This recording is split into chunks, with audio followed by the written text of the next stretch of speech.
are being chased out because this chairperson is protecting corruption. The son of ministers is kept to be appointed illegally in sitage. I'm asking a question that must be dragged out because this chairperson is protecting corruption. What do I do? What do I do? What do I do? What do I do? What do I do? What do I do? What do I do? What do I do? Higher Education Minister Nobuhle Nkabane has come under fire following the controversial appointment of new board members linked to State Information Technology Agency (SITA), sparking allegations of political favoritism, nepotism, and cadre deployment. The Parliament Portfolio Committee on Higher Education has urgently summoned Nkabane to account for the appointments amid growing public and political outrage over what critics are calling a blatant act of political patronage.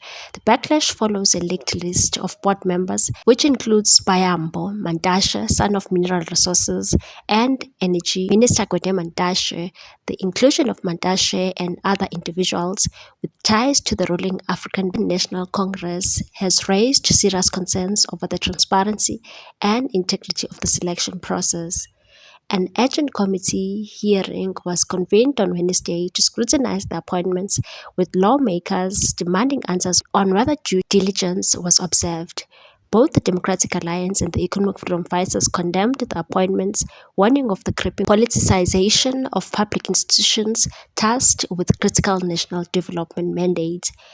Tensions flared during the hearing when the EFF Member of Parliament, Sihle Lonzi, was forcibly removed from the meeting after aggressively questioning Mantashe's appointment, and the MK Party Member of Parliament, Mzwanele Manyi, later clashed with the committee chairperson, Teboho Litsi, over the appointment of chairpersons to Sector Education and Training Authority boards. In a fiery exchange, Lonzi insisted on using his full 15-minute slot to demand a direct answer from Director General Dr. Nkosinathi Sishi regarding the SITA board appointments.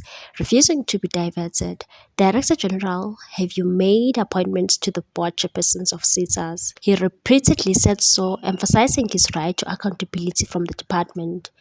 Meanwhile, the DA's national spokesperson, Karabo Kakau, has formally written to the committee chairperson calling for both Deputy Minister Buti Manamela and Minister Nkabane to appear before Parliament. Kakau labeled the appointments as blatant acts of political patronage and expressed deep concern over the growing entanglement of politics in the governance of institutions meant to serve the public interest. Meanwhile, the Economic Freedom Fighters has condemned what it called unconstitutional conduct and abuse of power by Chairperson of Parliament's Portfolio Committee on Higher Education, Teboho Litsi, after Lonzi was removed for asking about the alleged appointment of Gwede Mantashe's son to a Sector Education and Training Authority.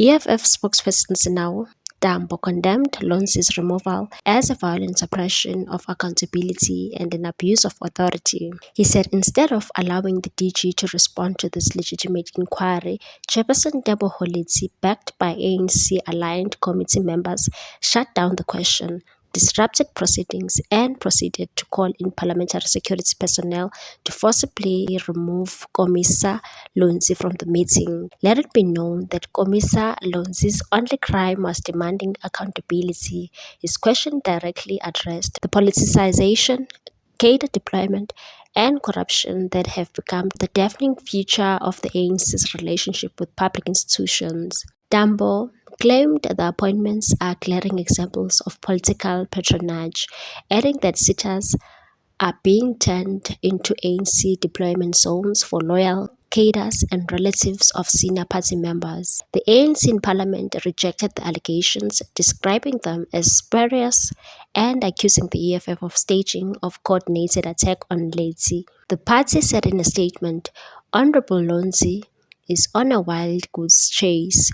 Keita Teboho Litsi was fulfilling his duty as chairperson to ensure that the committee's agenda was adhered to and that the meeting did not degenerate into chaos. The Portfolio Committee on Higher Education also criticized Lonzi's conduct. Committee spokesperson Jabulani Majosi said the accusation that Litsi was shielding the Director General was regrettable, especially since Lonzi was absent when the committee agreed on how to handle the matter. What's your take on this one, people? Thanks for watching. Please subscribe for more news.